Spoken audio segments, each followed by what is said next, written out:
हाय student, मैं Silasa Khan. Part 3 question number 12। Part 2 में तो हो गया था 9 से लेके 11 तक क्वेश्चन, और पार्ट 3 में जो है 12 नंबर क्वेश्चन। इसमें क्वेश्चन है वार्षिक 9% ब्याज दर से कुछ रुपए के 2 वर्ष की चक्रवृद्धि ब्याज व सरल ब्याज का अंतर 1 to 9.60 रुपया हो तो उस रुपये का परिमाण हिसाब करके लिखें। तो यहाँ क्या बोल रहा है कि वार्षिक 9% ब्याज दर से कुछ रुपए, यानी कितना प्राइस है, कितना मूलधन है, उन्हें दिया है। तो मूलधन को क्या करना, मानना रहेगा यहाँ पर। तो यहाँ लिखेंगे, सबसे पहले यहाँ लिखेंगे माना मूलधन।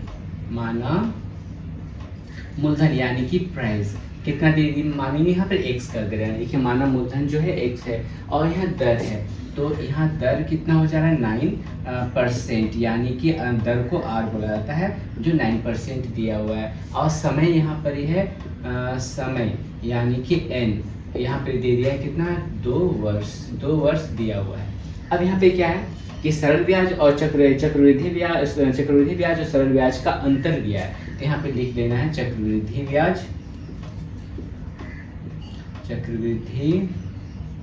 ब्याज और सरल ब्याज में अंतर। तो अंतर यहाँ पे कितना दिया है, अंतर दे दिया है यहाँ पर 1 to 9.60, ये अंतर दिया हुआ। तो पहले अब निकालना है कि हमको चक्रवृद्धि ब्याज निकालना है।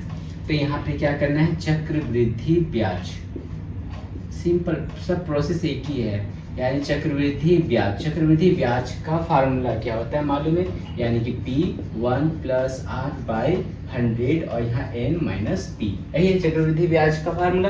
अब यहाँ पे क्या करना है, प्राइस दिया है, यानी कि मूलधन कितना है, x है, तो यहाँ x करेंगे, यहाँ 1 + R/100, फिर यहाँ पे -p, यानी कि -p के जगह में x। अब यहाँ पे भी x है, यहाँ पे भी x है। अच्छा, यहाँ पे दर के जगह में यहाँ पे क्या है, 9 है, तो यहाँ पे 9 करना है, और इनके जगह में यहाँ पे 2 कर देना है, ठीक ना। अब यहाँ x, तो यहाँ का x कॉमन चला गया, यहाँ हो गया 1/1 प्लस यहाँ 9/100, सॉरी, यहाँ का हम डायरेक्ट एलसीएम निकालते हैं, यहाँ का हम एलसीएम निकालते हैं, और ये -x यहाँ कॉमन चला गया, x यहाँ -1 कर देंगे। अब यहाँ पे इसका नीचे कुछ नहीं, यानी 1 है, 1 और 100 का एलसीएम निकालेंगे तो 100 आया। अब 1 को 100 से डिवाइड देंगे तो यहाँ पे 100 प्लस यहाँ पे 9 ही होगा, और यहाँ स्क्वायर हो गया। अब इस दोनों को प्लस करना है तो x अपना जैसा है इसी उतरेगा, तो 109/100 स्क्वायर है, इसलिए इसको डबल लिखना है। अब -1 हो गया। अब 109 को 109 से मल्टीप्लाई करना है।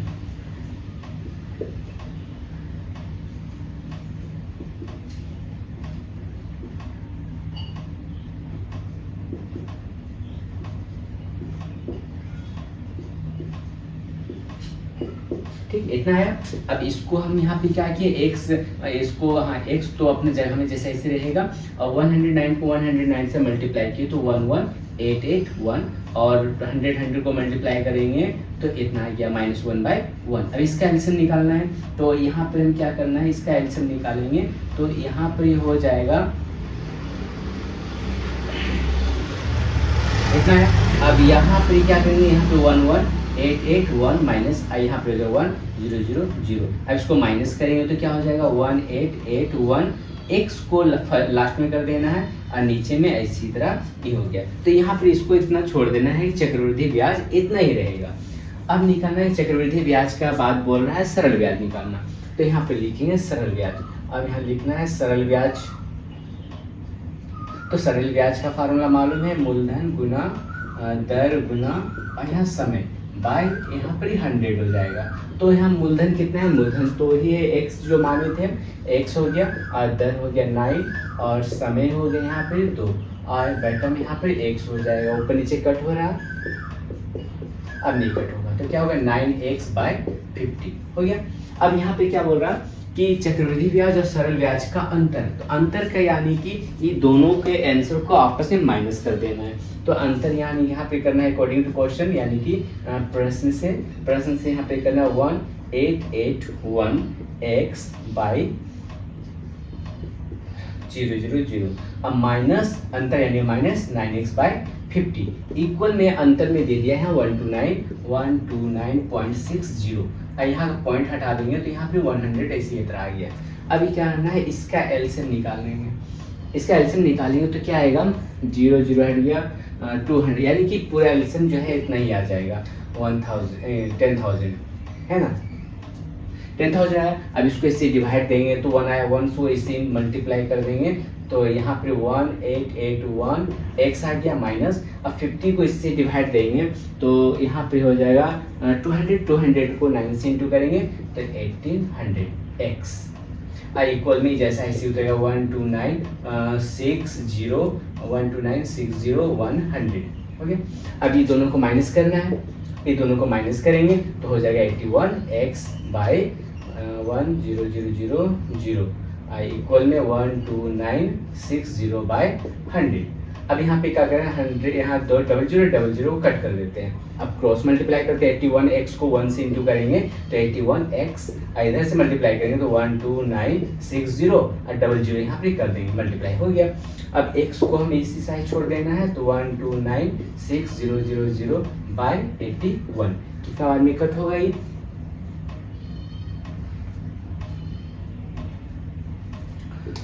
डिवाइड करके देखते हैं। 81 को 1296000 से डिवाइड करते हैं, कितना बार में जाएगा, 1 बार में 81, 436 जो है यहाँ पर उतर गया। अब यहाँ पर 6 बार में 486 कट हो गया। अब यहाँ पे बचा 30 यहाँ है, 30 उठ के यहाँ पे आ गया, तो इतना आंसर हो गया 16,000। ये आंसर हो गया 16,000 जो आंसर हो गया। दोनों का अंतर कितना था, अंतर करने के बाद जो निकल गया वो क्या हो गया, प्राइस निकल गया। यानी मूलधन क्या माने थे x, तो x का वैल्यू क्या निकल गया 16,000, तो इसका मूलधन 16,000 था। ये 12 नंबर भी कंप्लीट हो गया।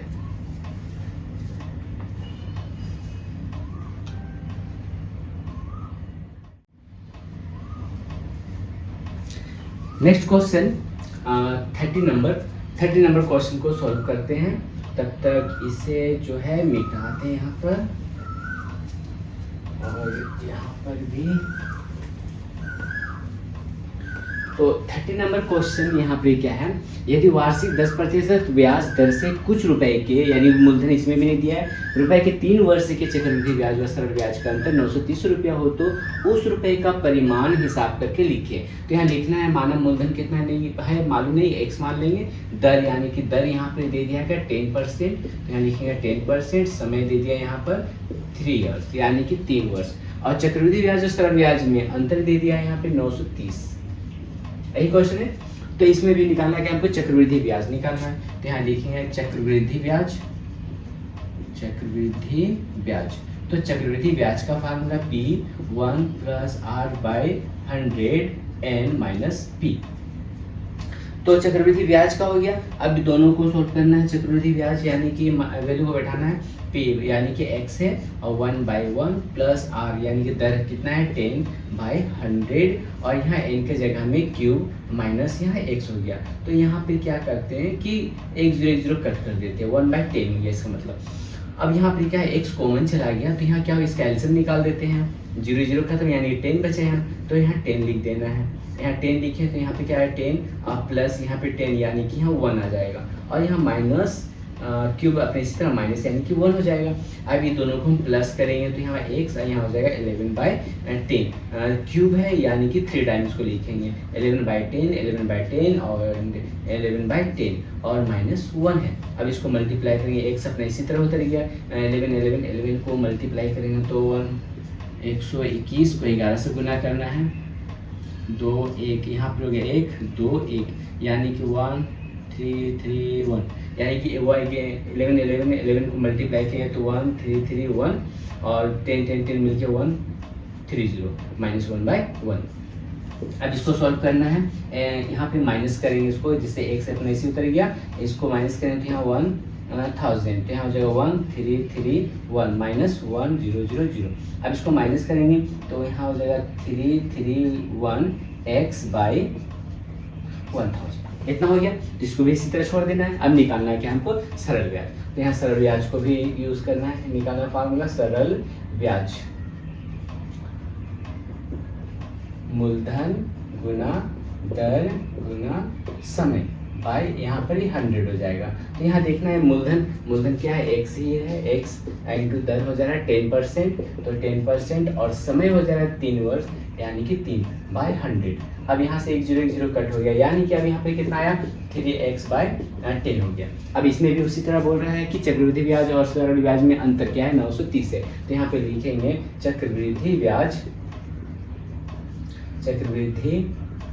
ब्याज और सरल ब्याज में अंतर, सरल ब्याज में अंतर यानी कि दोनों को माइनस करना है, यानी अकॉर्डिंग टू क्वेश्चन का जो बनाना है, यानी कि प्रश्न से इसको सॉल्व करेंगे। यानी कि यहाँ पर कितना आया 331x बाय 1000 आ गया माइनस 3x बाय 10 इक्वल में क्या करेंगे 930 यानी कि 930 लिख देंगे।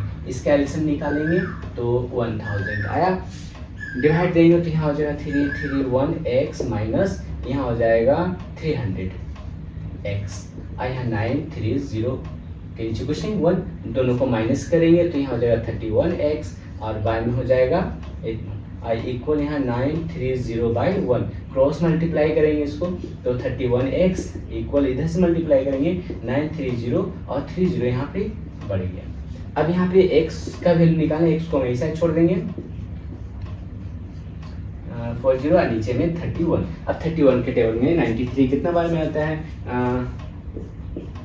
3 4 0 यहाँ उठ के आ जाएगा, यानी कि x इक्वल हो गया 30,000 30,000 ये आंसर हो गया। तो ये 13 नंबर भी क्वेश्चन सॉल्व हो गया।